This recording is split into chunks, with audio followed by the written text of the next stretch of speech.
majesty. Worship his majesty. Unto Jesus be all glory, power, and praise.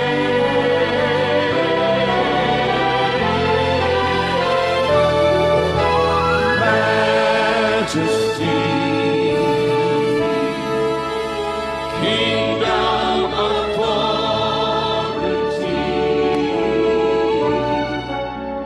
flows from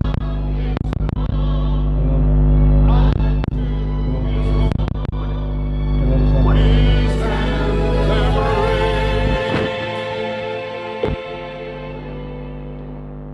Shalom. Malam ini kita akan mendengarkan firman Tuhan bersama Revival Total Ministry Batam dalam acara Mendengar Suara Tuhan. Haleluya, puji Tuhan. Shalom. Shalom saudara-saudara yang dikasihi Tuhan. Haleluya. Kita bersama-sama lagi, kita bertemu lagi, kita bersehati kembali ya. Di dalam siaran ini yaitu mendengar suara Tuhan dari Revival Total Ministry Batam, Sumatera. Haleluya, puji Tuhan. Malam hari ini bersama dengan saya Joshua Jayadi ya. Dan malam hari ini saudara kita akan belajar kebenaran firman Allah dengan tema tanah air surgawi. Haleluya, puji Tuhan ya. Tapi sebelumnya mari kita mengucap syukur di hadapan Tuhan. Di dalam doa kita berdoa bersama-sama. Bapa surgawi, kami mengucap syukur untuk sepanjang hari ini Engkau telah menuntun kami. Engkau mencurahkan kasih karuniamu yang begitu besar, berlimpah-limpah di dalam kami. Kami mengucap syukur Bapa, karena kami percaya manifestasi kuasamu, manifestasi kasihmu tidak pernah berhenti tercurah mengalir kepada setiap kami. Di dalam setiap aspek hidup kami, di dalam setiap kegiatan-kegiatan kami, di dalam setiap apapun di dalam hidup kami. Dan kami mengucap syukur pada Tuhan Yesus untuk ketaatan Tuhan Yesus, untuk pengajaran-pengajaran Tuhan Yesus, untuk kedaulatan Tuhan Yesus yang mengatur kami. Kami mengucap syukur untuk teladan yang telah Engkau berikan kepada kami Tuhan. Terima kasih. Terima kasih juga kepada Ibu Roh Kudus yang senantiasa menuntun kami, menggendong kami. Terima kasih Ibu.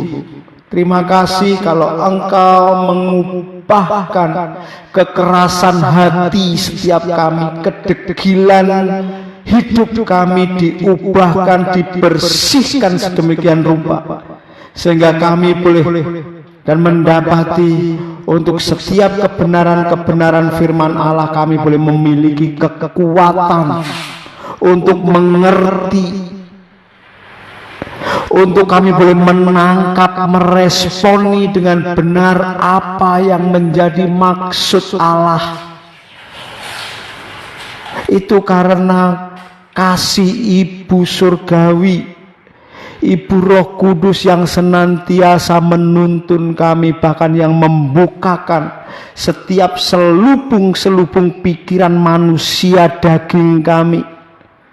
Terima kasih Ibu Roh Kudus, terima kasih.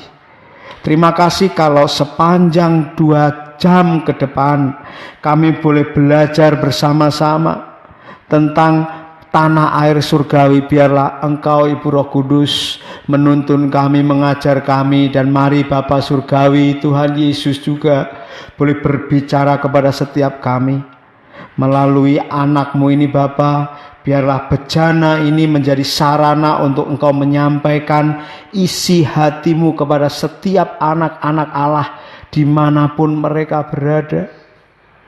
Dan saat ini kami memberkati setiap saudara-saudara kami, baik yang mendengar secara radio, baik yang mendengar ataupun boleh melihat di Facebook, membuka Facebook, baik juga dengan sarana-sarana yang lain seperti YouTube dan lain-lainnya. Kami memberkati mereka di dalam nama Tuhan Yesus. Biarlah anugerah Allah tercurah berlimpah-limpah. Terima kasih Bapa, terima kasih. Terima kasih untuk anugerah-Mu sepanjang siaran ini. Kami percaya anugerah Allah tercurah berlimpah-limpah dan tempat ini boleh menjadi sarana berkat bagi setiap kami, sarana untuk kesembuhan, pemulihan bagi setiap kami. Terima kasih. Setiap kebutuhan-kebutuhan kami telah disediakan, telah diberikan oleh Bapa Surgawi. Terima kasih. Terima kasih dalam nama Tuhan Yesus. Kami mengucap syukur, kami memberkati setiap peralatan-peralatan yang boleh kami pakai untuk siaran ini. Kami percaya peralatan ini juga diberkati, diurapi di dalam nama Tuhan Yesus. Biar setiap peralatan boleh berfungsi sebagaimana adanya, sebagaimana fungsinya. Terima kasih, terima kasih. Segala sesuatu untuk kemuliaan bagi Allah Bapa Surgawi, Tuhan Yesus dan Ibu Roh Kudus saja. Haleluya, puji Tuhan. Amin. Amin, saudara. Haleluya. Tanah air surgawi, saudara. Kita akan belajar bersama-sama tentang kehidupan salah satu tokoh Alkitab, bahkan satu keluarga besar, ya, yaitu keluarga Abraham, saudara. Ya. Kalau kita boleh melihat, ya, dengan tema atau judul malam hari ini yaitu tanah air surgawi, saudara. Ya, kita bisa melihat di alam Alkitab, ya, satu-satunya orang di muka bumi ini, ya, yang boleh dipakai namanya dari suatu tempat di surga, yaitu Abraham, saudara. Kita kenal sebagai pangkuan Bapak Abraham, saudara. Ya. Jadi pangkuan Bapak Abraham itu satu tempat yang memang dianugerahkan Allah, ya, dimana di situ Bapak Abraham juga di situ, ya, maka dikatakan pangkuan Bapak Abraham. Tapi kita baca dulu, ya, pelan-pelan kita baca firman-Nya di dalam Ibrani 11 ayat 8, ya, kita kutip di dalam perjanjian barunya saja, ya. Ibrani 11 ayat 8 dan nanti sampai dengan seterusnya, tetapi akan kita bahas sedikit demi sedikit, ya. Karena iman Abraham taat ketika ia dipanggil untuk berangkat ke negeri yang akan diterimanya menjadi milik pusakanya. Lalu ia berangkat tanpa mengetahui tempat yang ditujunya. Abraham berangkat ke tempat di mana tempat itu Abraham nggak tahu, tetapi fokus dia saat itu adalah perintahnya begini, saudara, keluarlah engkau atau berangkatlah engkau dari negeri yang saat ini engkau tempati, ya. Jadi menjadi fokus dia adalah meninggalkan tempat tinggalnya untuk menuju kepada janji Allah. Nah, janji Allah ini di mana? Abraham tidak fokus di situ, saudara. Fokusnya dalam perintah, tinggalkan tempat ini, urus kastil. Tinggalkan tempat kelahiranmu. Tinggalkan kenyamananmu. Berangkat. Kira-kira seperti itu, saudara. Ya. Makanya di dalam ayat 8 dikatakan, karena iman Abraham taat ketika ia dipanggil berangkat ke negeri yang akan diterimanya menjadi milik pusakanya, walaupun tanpa mengetahui tempat itu di mana, yang dituju di mana. Tetapi fokusnya adalah perintah Allah, dia taat di situ. Saudara. Ayat 9. Karena iman ia tinggal di tanah yang dijanjikan itu sebagai orang asing, dan di situ ia tinggal di kemah dengan Ishak dan Yakub yang bersama-sama menjadi ahli waris janji yang sama itu.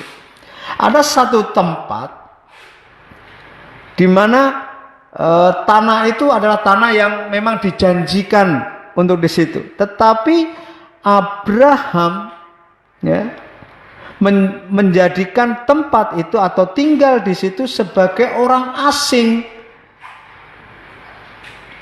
Dia tinggal di kemah-kemah, saudara. Dia tidak membangun suatu pemukiman yang permanen karena dia tahu ada janji Allah yang begitu besar, ada janji Allah yang begitu megah yang nantinya akan dia dapati, saudara. Maka walaupun dia ada di tempat ya, di mana dia satu tanah yang dijanjikan itu, dia tidak hidup sebagai pemilik, tetapi dia sebagai orang asing dikatakan di sini, dan di situ dia tinggal di kemah, tentunya dengan keluarga besarnya Ishak dan Yakub. Ya. Ayat 10. Sebab ia menanti-nantikan kota yang mempunyai dasar, yang direncanakan dan dibangun oleh Allah, saudara. Jauh ke depan, iman Abraham, walaupun dia tidak menyadarinya pada waktu itu, tetapi Abraham mempunyai suatu keyakinan, suatu iman bahwa suatu ketika Tuhan akan memberikan kota yang mempunyai dasar, yang memang direncanakan oleh Allah, yang diberikan kepada Abraham, yang dibangun oleh Allah sendiri, saudara. Ya, perlu diperhatikan ini, saudara. Jadi hati ini, hati Abraham atau iman Abraham menuntun Abraham untuk sampai kepada pemikiran, sampai kepada pengharapan bahwasanya ada suatu kota yang tetap, yang memiliki dasar, artinya tidak tergoncangkan, yang direncanakan oleh Allah dan dibangun oleh Allah, yang akan diberikan kepada Abraham, saudara. Tentunya kepada keturunan-keturunannya Ishak dan Yakub, dan kita tahu bahwa Abraham adalah bapak orang percaya. Ya. Nah, saudara yang dikasihi Tuhan, dari sini meskipun Abraham tidak menyadari dengan jelas apa yang dijanjikan oleh Allah, tetapi iman Abraham menuntunnya sampai kepada ayat yang 10 ini, karena dia menanti-nantikan kota. Iman Abraham menuntun Abraham untuk sampai kepada pengertian bahwa Allah akan menyediakan suatu kota yang megah, kota yang memiliki dasar yang tidak tergoncangkan, saudara. Ya. Nah, kita lanjut, saudara. Ya, ini karena iman tadi. Di dalam ayat 11, karena iman, walaupun Sarah sendiri mandul, Abraham menurunkan anak cucu, padahal usianya sudah lewat, karena ia menganggap dia yang memberikan janji itu setia. Ya. Jadi karena iman juga, saudara, seluruh keluarga Abraham seperti Sarah, ya, itu juga boleh mengalami, kalau saat-saat ini kita katakan mujizat. Ya. Walaupun Sarah sendiri mandul, tapi Abraham menurunkan anak cucu. Ya. Karena apa? Karena Abraham juga memiliki keyakinan, iman Abraham menuntun membawa Abraham sampai kepada satu pengertian, satu anggapan, yaitu karena ia menganggap dia yang memberikan janji itu setia. Anggapan Abraham dituntun oleh imannya sampai dia yakin bahwa Allah yang memberikan janji untuk saya boleh memiliki keturunan sebanyak pasir, ya, bintang, itu akan terwujud, saudara. Ayat 12. Itulah sebabnya dari satu orang, malahan orang yang sudah sangat lemah, terpancar keturunan besar seperti bintang di langit dan seperti pasir di tepi laut yang tidak terhitung banyaknya. Seperti bintang dan seperti pasir, saudara, nggak terhitung, ya, nggak terhitung, saudara. Nah, ini juga tuntunan dari iman itu, saudara, ya. Jadi sepertinya iman ini adalah satu roh yang menuntun Abraham dari satu pengertian kepada pengertian yang lebih lagi, kepada pengertian dan pengertian dan pengertian, sampai dia mengalami, mendapati janji Allah itu dinyatakan.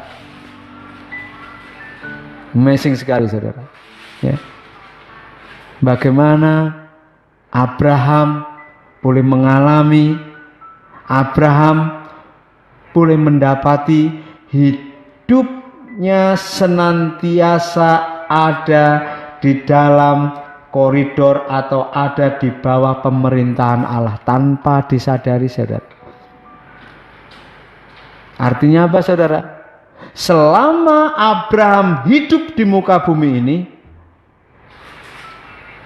tetapi tatanan-tatanan, hukum-hukum, peraturan-peraturan, pemerintahan-pemerintahannya itu pemerintahan yang berasal dari surga, saudara, yang dari Allah. Nah, ini boleh saya mau katakan seperti ini, kira-kira ilustrasinya seperti ini, saudara. Walaupun tidak bisa diperbandingkan, tetapi paling tidak ini menjadi satu gambaran. Saya belum pernah ke luar negeri juga istilahnya. Tapi ada orang-orang yang ada misalkan di satu negara di Amerika, saudara, ya. Di Amerika itu tentunya tatanan-tatanannya seperti Amerika, benar nggak? Ya.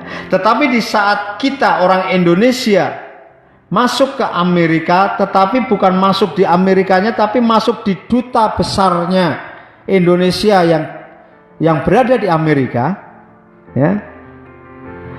Itu hukum-hukumnya, tatanan-tatanannya, bahasanya, gaya hidupnya itu gaya hidup Indonesia, saudara.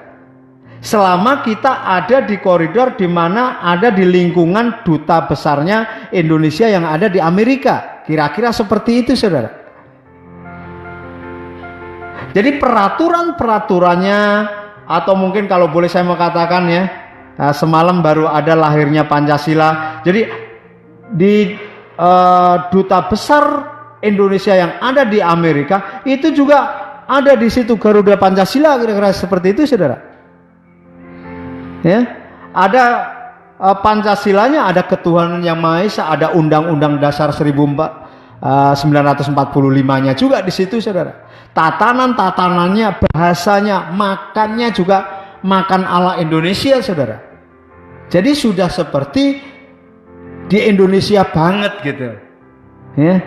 Selama kita ada di lingkungan duta besar Indonesia yang ada di Amerika, saudara. Kira-kira seperti itu juga, ya. Ini ilustrasi bagaimana Abraham pada waktu itu, walaupun dia ada dan hidup di muka bumi ini, dia mungkin bersentuhan dengan orang-orang di sekitarnya, kita tahu, ya. Dia juga mungkin bermasyarakat di situ karena dia juga orang yang sangat-sangat dihormati di lingkungannya. Kalau kita melihat sejarahnya, ya. Tetapi pemerintahan ataupun undang-undang atau hukum yang dilakukan atau yang dihidupi oleh Abraham adalah perintah-perintah surgawi, saudara. Bagaimana Bapa surgawi, atau kalau boleh saya mengatakan pada waktu itu Tuhan Allah atau Elohim, Yahweh, itu boleh memerintahkan Abraham, engkau keluar dari negerimu, engkau akan kutuntun kepada negeri atau tempat atau tanah yang aku berikan kepadamu. Di suatu tempat engkau berhenti di sini, engkau berkemah di sini selama beberapa bulan mungkin, dan lakukanlah ini, itu, ini, itu. Ini perintah-perintah ini muncul terus karena memang Abraham selama hidupnya di muka bumi ini, dia hidup di bawah pemerintahan kerajaan surga saja, saudara. Jadi selama ini dia tidak ikutin tatanan-tatanan yang ada di pemerintahan yang saat itu sedang berkuasa. Walaupun pada waktu itu ada Raja Nimrod, ya, ada raja-raja lain, ya, tapi yang jadi penguasa muka bumi itu pada waktu itu adalah Raja Nimrod, saudara. Tetapi dia tidak terpengaruh, dia juga tidak menundukkan diri di bawah pemerintahan Raja Nimrod. Sebagai dasar dia berjalan adalah ketaatannya karena iman dia akan janji-janji Allah. Ya, saudara, ya. Jadi saudara yang dikasihi Tuhan, kita lanjut lagi, ya. Dalam iman mereka semua ini telah mati, ayat 13, saudara.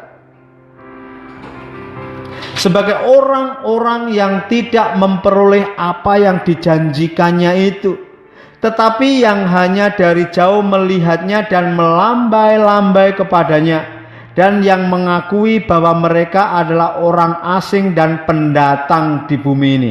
Ini mulai, saudara, di dalam ayat 13 penulis Ibrani, ya, diperkirakan penulis Ibrani ini Paulus, ya. Penulis Ibrani mengatakan bahwasanya mereka semuanya ini, yaitu Abraham, Ishak dan Israel ini sudah mati sebagai orang-orang yang tidak memperoleh apa yang dijanjikannya secara materi, saudara. Dia tidak sampai kepada tanah yang benar-benar dijanjikannya itu, gitu, ya. Dan yang mengakui bahwa mereka adalah orang asing dan pendatang di bumi ini. Jadi anggapan mereka bahwasanya tanah di muka bumi ini sudah nggak layak bagi mereka. Aku ini orang asing. Karena memang tatanan hukumnya itu sudah berbeda sekali apa yang menjadi hukum atau tatanan-tatanan gaya hidupnya keluarga Abraham dan keturunannya ini, saudara. Ya. Jadi mereka semuanya menganggap bahwa aku adalah orang asing dan pendatang di bumi ini. Ya. Seperti halnya orang Indonesia di Amerika, walaupun sudah mungkin cari nafkahnya di sana, bekerja di sana, mungkin 1 tahun 2 tahun, saudara. Tetapi di sana itu hanya pendatang di Amerika. Di saat dia kembali di duta besar Indonesia yang ada di Amerika, oh dia seperti ada di Indonesia, gitu. Walaupun sebetulnya dia belum di Indonesianya, tetapi suasananya sudah Indonesia banget.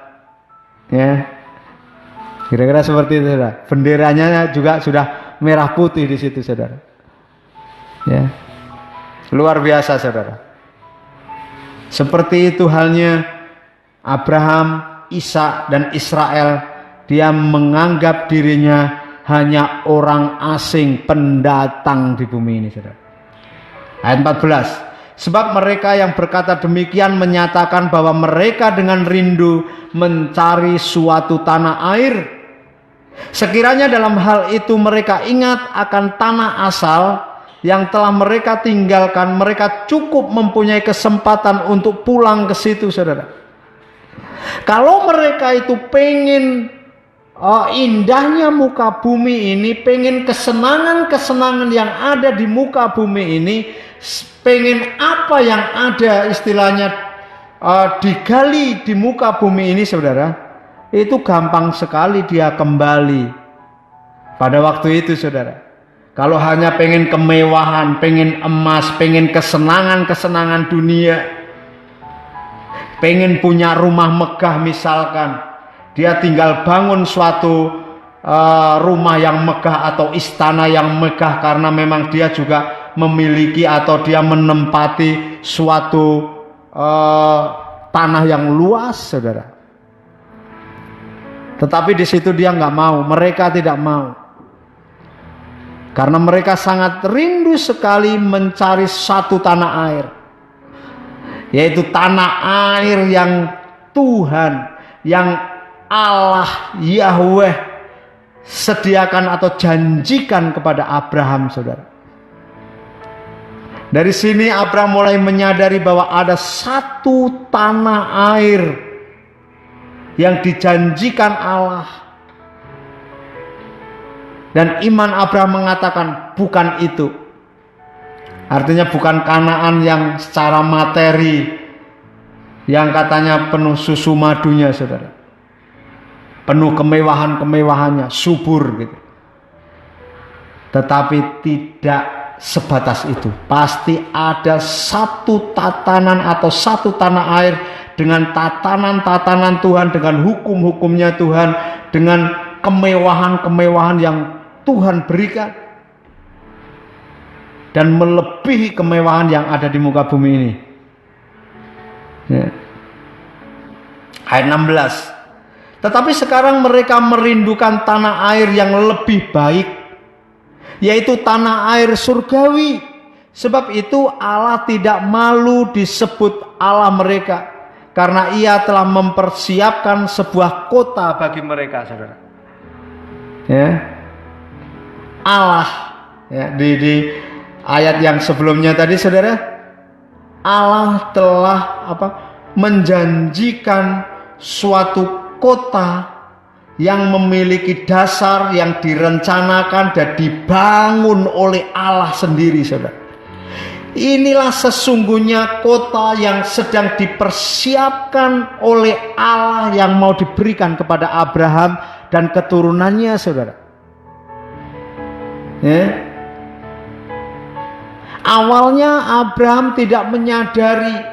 Abraham hanya berpikiran fokus kepada perintah Allah untuk meninggalkan tempat kelahirannya, untuk menuju suatu kota, suatu tempat yang penuh susu madu, yang penuh keindahan, kesuburan, saudara. Tetapi setelah berjalannya waktu, setelah ada proses dia taat di situ, saudara, ya, dia tidak langsung fokus kepada hasilnya, tetapi dia fokus kepada step by step perintah Allah dia lakukan. Yang penting dia melakukan perintah Allah. Dia suruh berjalan, dia berjalan. Dia disuruh berhenti, dia berhenti. Dia disuruh berkemah, dia berkemah, saudara.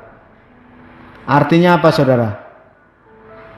Dia tidak fokus kepada upah, tetapi dia mau taat kepada setiap detail perintah Allah, saudara.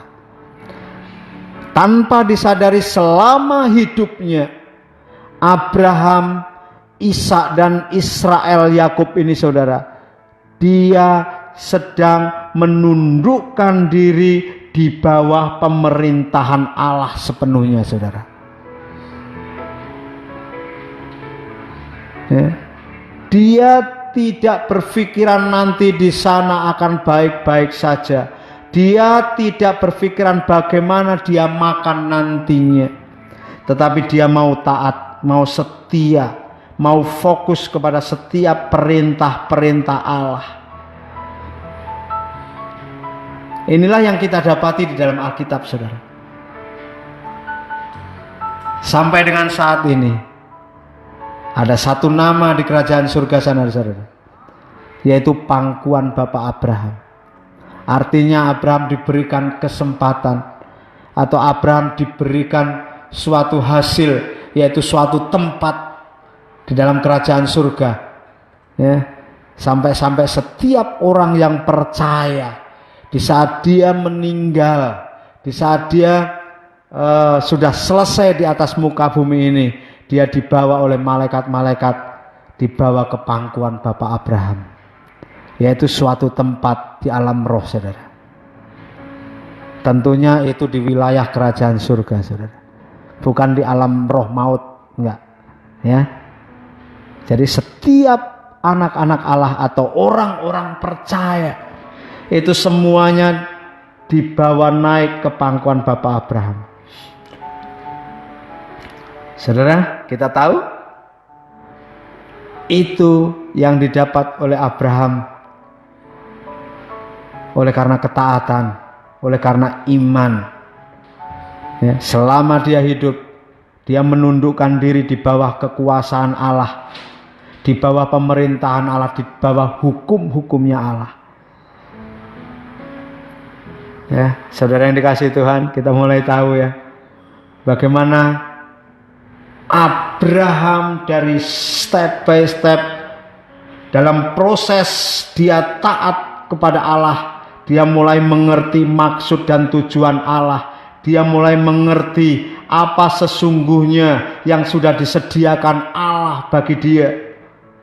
Itu tidak dari awal dia tahu, saudara, tetapi bagaimana proses ini berjalan satu langkah demi langkah, di mana dia satu perintah demi satu perintah dia lakukan, saudara, sampai imannya dia membawa dia menuntun mereka sampai mengerti apa yang dimaksud dengan janji Tuhan Allah,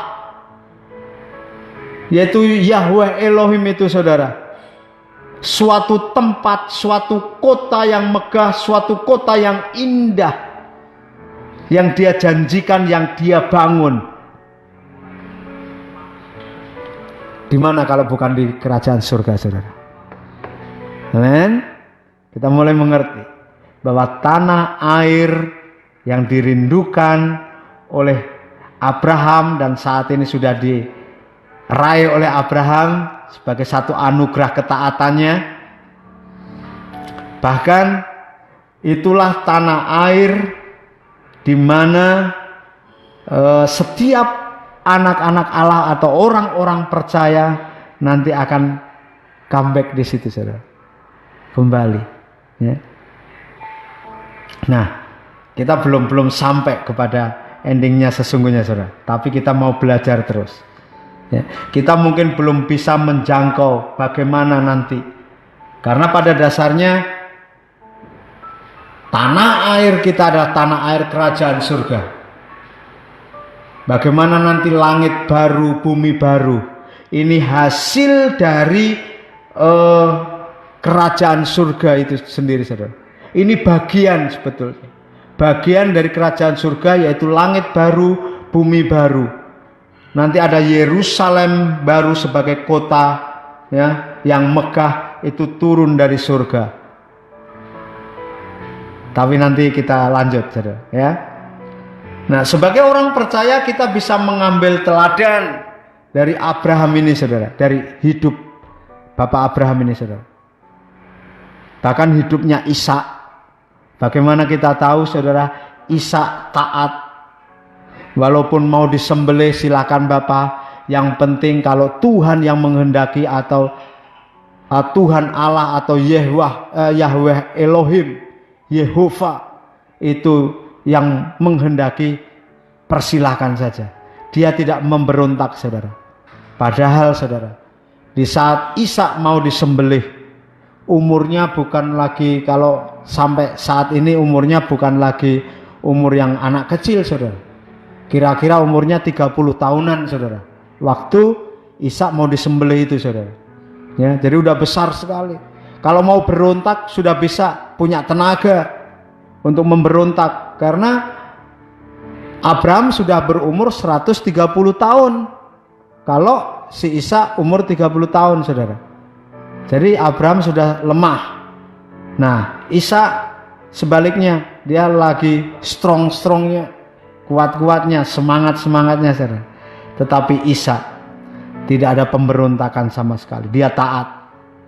Ya. Begitu juga dengan Yakub, saudara.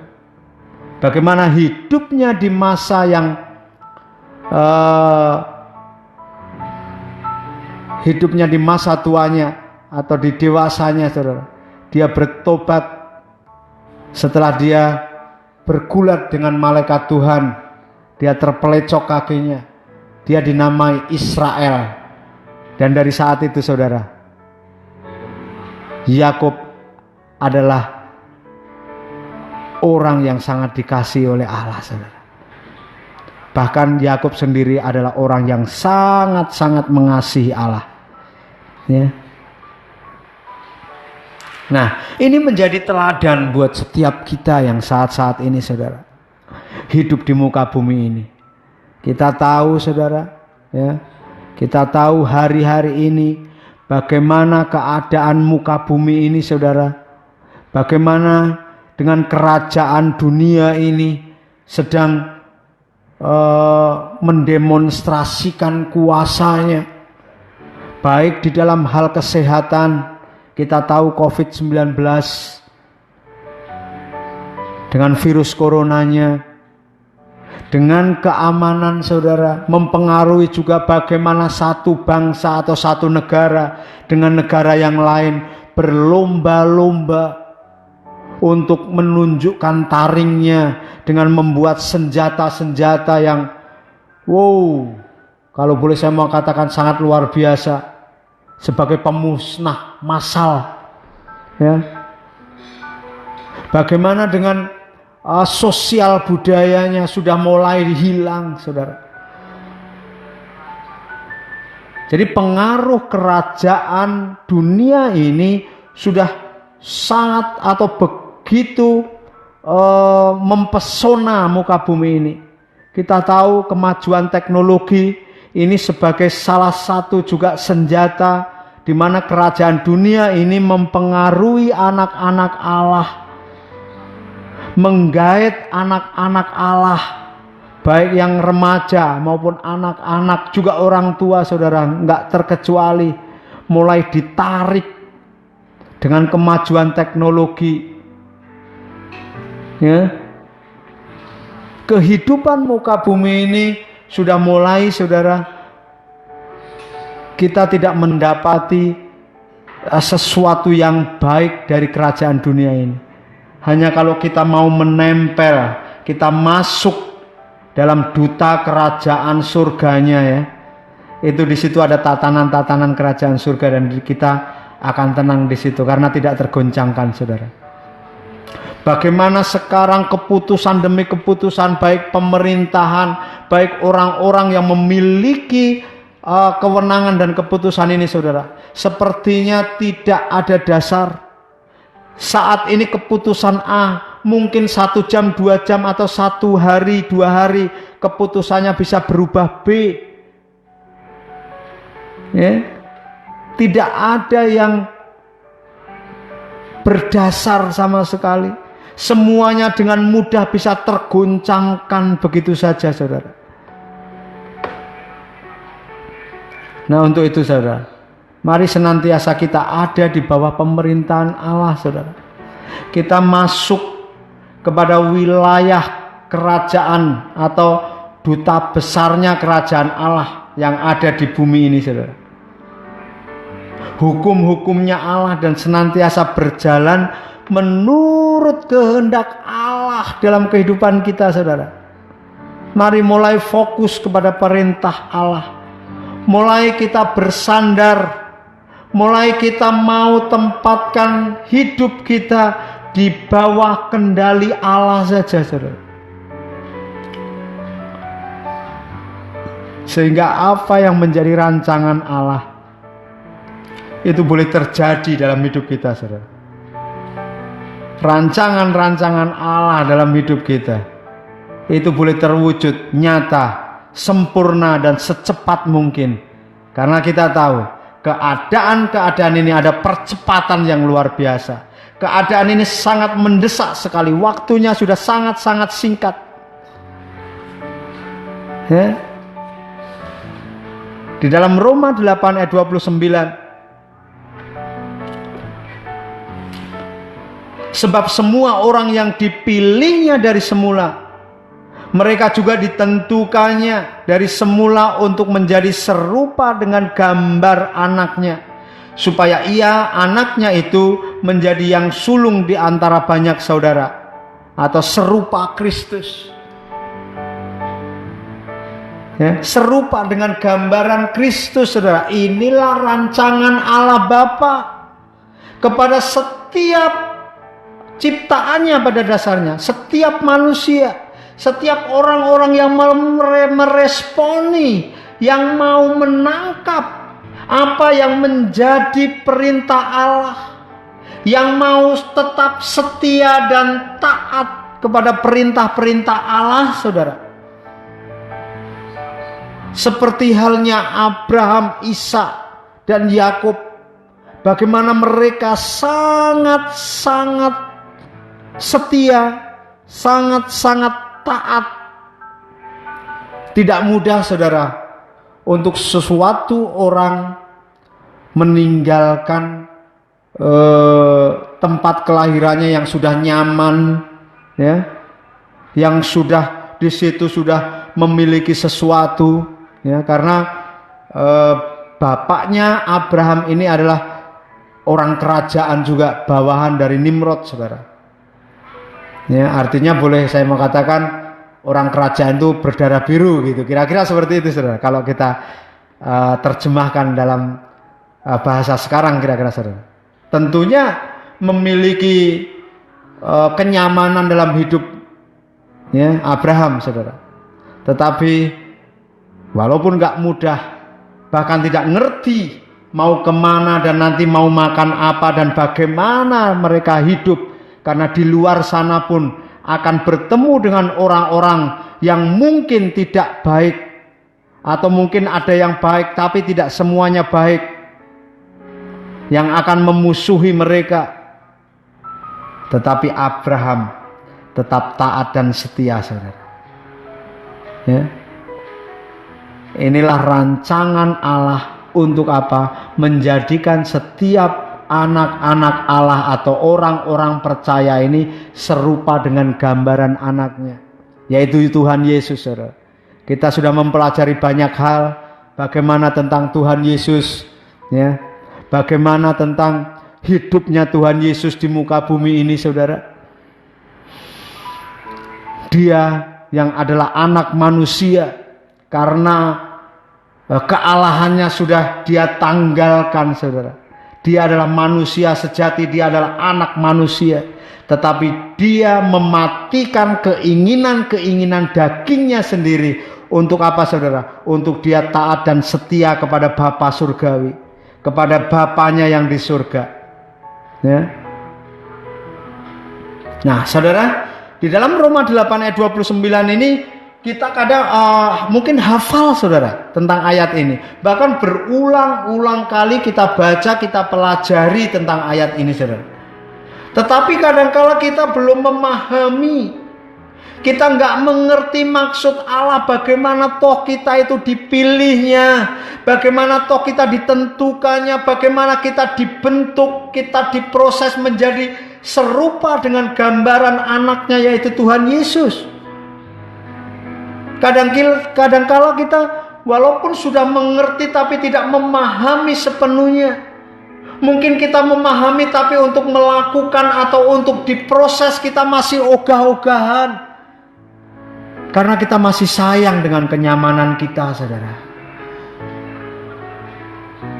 Oh, saya orang Kristen, saya akan kepada kerajaan surga, saya akan diselamatkan karena saya sudah ditebus. Tetapi untuk membayar penebusan itu, yaitu menanggalkan keinginan daging, untuk kita boleh diproses, kita boleh mematikan keinginan-keinginan daging kita, untuk kita salibkan di salib kita sendiri. Ini ogah-ogahan, saudara. Oh, enggak lah, kita kan zaman kasih karunia, semua sudah selesai. Yes, semua sudah selesai memang. Tetapi bagian kita adalah apa, saudara? adalah segala sesuatu yang sudah selesai itu termanifestasi di dalam hidup kita, dan kehidupan kita ditekan habis supaya hidupnya Yesus itu boleh lepas semakin besar. Ini bagian kita, saudara. Bagian Yesus sudah menyelesaikan segala sesuatu. Tinggal bagian kita, yaitu memberikan hidupnya Kristus itu tinggal bebas di dalam kita. Amin. Nah, saudara, untuk mengalami proses itu memang kita tidak mudah, tapi kita bisa melakukannya kalau kita menempatkan roh Tuhan itu ada di dalam kita. Haleluya.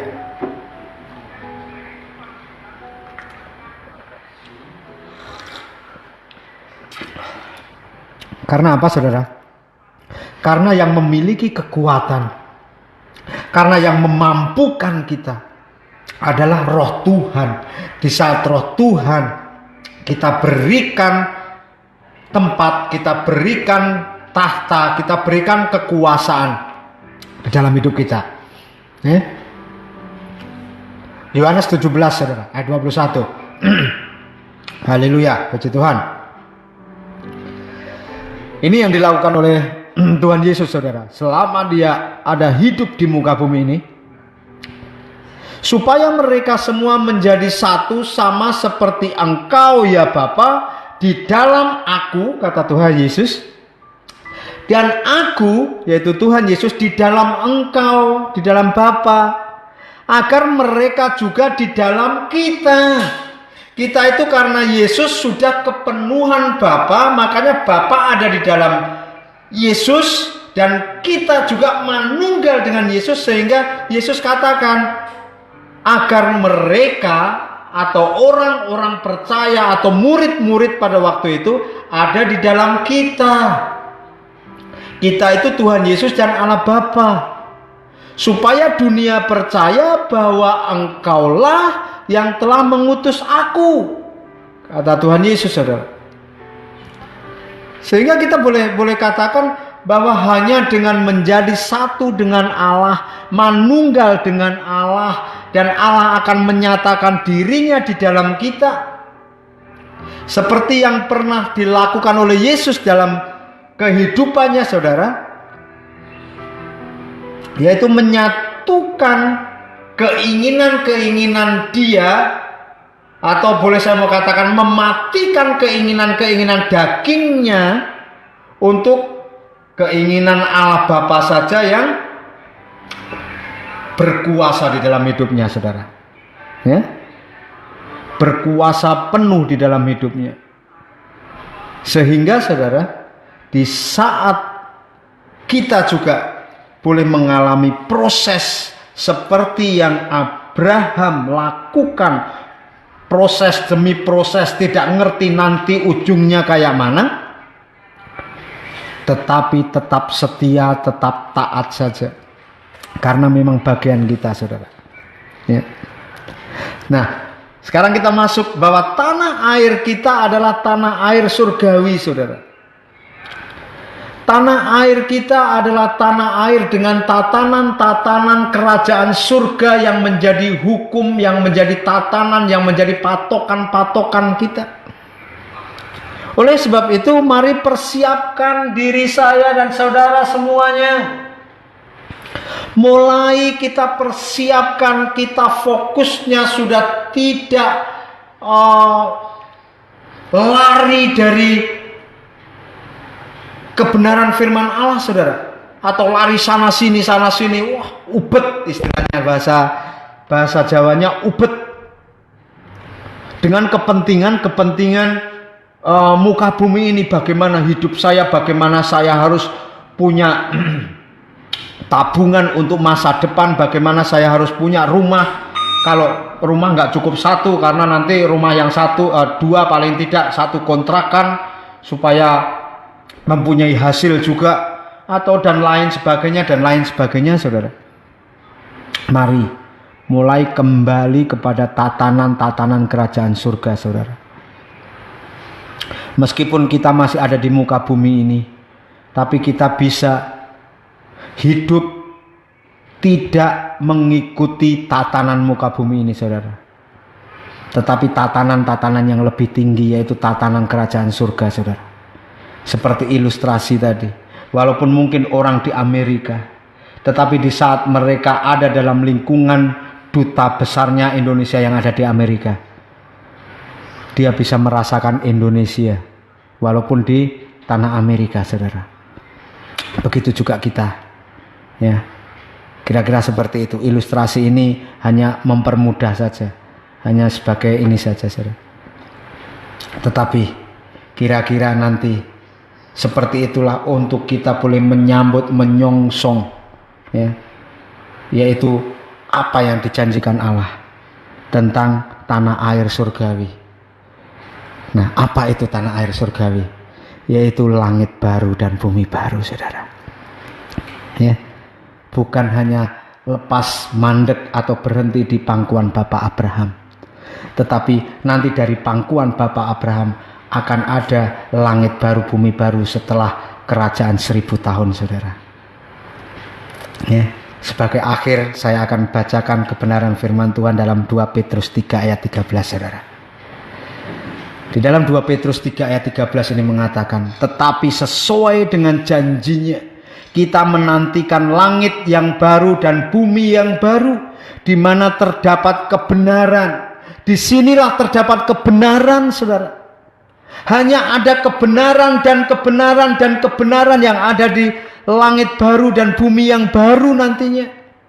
Sebab itu, saudara-saudara yang terkasih, sambil menantikan semuanya ini, kamu harus berusaha supaya kamu didapatinya tidak bercacat dan tidak bernoda di hadapannya dalam perdamaian dengan Dia, dalam hubungan dengan Allah, dalam hubungan dengan kerajaan surga. Walaupun kita masih ada di muka bumi ini, kita harus berusaha sungguh-sungguh. Usaha kita hanya apa, saudara? Yang menjadi bagian kita, yaitu mematikan keinginan daging kita, mematikan keduniawian kita, mematikan segala tabiat-tabiat dosa kita, supaya kuasa Allah yaitu roh yang ada di dalam kita, yaitu roh Yesus Kristus yang sudah diberikan kepada kita, itu boleh muncul, itu boleh bertumbuh dan berkuasa, berdaulat, memerintah dalam hidup kita. Sehingga apa yang dikatakan tidak didapati bercacat dan tidak bernoda itu oleh karena yang didapati di dalam kita adalah roh Kristus Yesus yang sudah menjadi Tuhan dan Juru Selamat dalam hidup kita. Sehingga bukan roh si A, bukan roh si B, bukan roh si C, enggak. Tetapi bagaimana Allah Bapa melihat bahwa di situ ada roh anaknya yang tunggal, yaitu roh Yesus yang sudah taat, mati di atas kayu salib, bangkit dari antara orang mati, dan duduk di sebelah kanan Allah Bapa bersama-sama dengan setiap orang-orang percaya di situ, saudara. Ya, jadi kita menanti-nantikan langit yang baru, bumi yang baru. Disitulah terdapat kebenaran yang sesungguhnya. Disitulah kota yang berdasar yang dijanjikan oleh Allah pada waktu itu kepada Abraham, tetapi saat ini kepada setiap orang yang percaya. Inilah wujud kasih Allah Bapa surgawi di dalam Yohanes 3 ayat 16. Bahwa begitu besar kasih Allah akan dunia ini, sehingga Ia mengaruniakan hidup, yaitu anaknya yang tunggal, supaya setiap orang yang percaya tidak binasa, melainkan beroleh hidup yang kekal di langit yang baru dan bumi yang baru. Amin. Haleluya. Puji Tuhan. Mari kita tutup dengan doa. Setiap anugerah Allah kami mengucap syukur, Bapa. Untuk kebenaran firman Allah ini kami juga boleh mengucap syukur kepada Tuhan Yesus yang memberikan penerangan, yang memberikan pewahyuan, yang memberikan hikmat, bahkan teladan yang telah diberikan semasa hidup di muka bumi ini. Terima kasih Bapa Surgawi, terima kasih Tuhan Yesus. Apabila kami didapati tidak bernoda dan tidak bercelah, itu oleh karena Roh Kristus yang tinggal di dalam kami, yang bertumbuh di dalam kami. Terima kasih. Kami percaya mulai hari ini dan mulai saat ini, pemahaman demi pemahaman itu boleh kami dapati, dan pewahyuan demi pewahyuan, hikmat demi hikmat, untuk kami boleh mengenal Allah lebih sungguh-sungguh lagi, untuk kami boleh menangkap apa yang menjadi pesan, apa yang menjadi maksud Allah pada hari-hari ini. Kami boleh tangkap itu dengan haleluya, puji Tuhan, dengan semangat. Apapun keadaan kami tidak akan bisa memisahkan kami dari kasih Allah yang luar biasa ini. Terima kasih. Terima kasih untuk setiap kami yang boleh menyimak, yang boleh mendengar, yang boleh menyaksikan siaran ini, boleh menangkap juga pewahyuan demi pewahyuan ini. Terima kasih Bapak Surgawi untuk setiap peralatan. Bahkan sebentar kami juga akan melanjutkan dengan acara tanya jawab, sharing. Biarlah anugerah Allah senantiasa tercurah kepada setiap kami, sehingga semakin dibukakan, semakin diberikan kejelasan, bahkan semakin mengerti kami akan apa yang menjadi maksud dan tujuan Allah pada malam hari ini kepada setiap kami. Terima kasih. Di dalam nama Tuhan Yesus kami boleh mengucap syukur. Haleluya. Amin.